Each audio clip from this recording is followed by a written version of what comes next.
F'pajjiżna qed tintilef l-awtorità morali. Hekk stqar il-kap eżekuttiv tal-UHM Josef Vella wara dak li ġie żvelat fl-aħħar jiem il-Kummissarju tal-Standards fejn Vella spjega kif għall-kuntrarju ta' Amanda Muscat li ngħatat diversi żidiet fil-paga tagħha għall-impjiegi li qatt ma għamlet, diversi ħaddiema li jaħdmu bl-waqfien qed ikomplu jistudjaw biex forsi jingħataw żieda ċkejkna fil-paga. U t-telefonati li jien nibda nirċievi meta jħorġu daw l-istejjer huwa.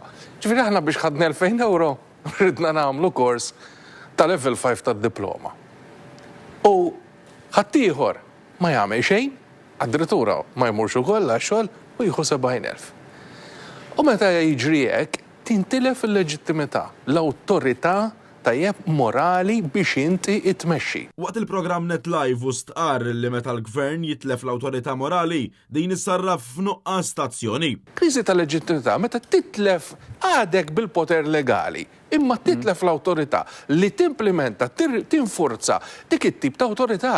Għaliex kif ħanjena nipprova niġbed l-ispaga l-Marti li ħdejja, ċaħat ħajajt li għat attenta għanna l-istess ma' Robert. Josef Vella insista li ma jistax ikun li tidħol kultura li l-istudji mhux importanti. U jien ipoġġi l-argument bil-maqlub ukoll.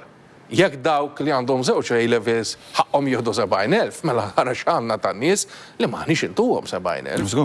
U allura meta tintilef l-awtorità morali, il-problema fil-pajjiż hija biex iżżomm l-ordni, tintilef il-leġittimità. Meta tintilef il-leġittimità, jintilef il-fiduċja li hija dik il-binding factor. Tajjeb, fost il-poplu ċittadini biex isegwu dik l-awtorità. U naħseb hawnhekk il-ħsara hija kbira fid-dassels. Josef Vella tefa' dawl ukoll fuq kif il-ħaddiema stess spiċċaw jilmentaw mal-unions dwar dawn id-double standards fejn meta xi ħadd jiżbalja jkollu jgħaddi minn diversi proċeduri, però xi ħadd tal-qalba jinqabad fi skandlu u ma jiġri xejn. U jien xbajt nismaħħa b'widnejja minn ħaddiema li jgħidu, imma allura għalija qiegħda dil-ġustizzja. Iwa jien biss allura fil-każ tiegħi rrid tinżel il-giljottina fuqi.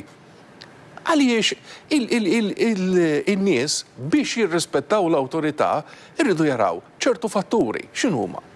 Li inti fair, ġust, ekwu ma' kulħadd l-istess, dawn huma ingredjenti importanti. Dwar dan l-impjiegi li ngħata l-Amanda Muscat bħala konsulenta tkellem ukoll Martin Balzan fisem is-CMTU fejn stqar li skont il-Persons of Trust għandhom jinqataw. Hemm il-kelma position of trust. Jiġifieri inti qiegħed hemm mhux għax għandek il-kwalifiki, għax inti suppost fdat. Ma fdat minn min? Mela, dak kien sar ir-rapport tal-Venice Commission hawn Malta. Għalu isma' ġo Ministeru żgħir sewwa għalfejn hawn dan nies kollha position of trust.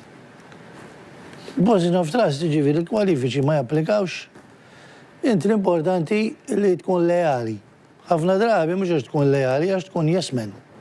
Sewa, jiġifieri jiena daw il-position of trust naħseb għandhom jiġu aboliti. Waqt il-programm Martin Balzan saħaq dwar l-importanza li jekk veru jkunu meħtieġa l-Persons of Trust, dawn għandhom ikunu persuni li l-poplu jista' joqgħod fuqhom. Mela għandna kapijiet tal-Permanent Secretaries li huma mresqa l-qorti għax mollewx leħinhom għal-abbuż li skont il-liġi ta' Malta suppost, at least, jekk ma tkellmux, ma partiċipawx fih. Ibri l-liġijiet hemm qegħdin. Issa, meta ħloqt sistema li inti biex tilħaq titkun fdat mill-Ministru, fdat mill-Gvern, inti, x'kien irid ineħħik, għax da jagħmlek hu biex tkun taf.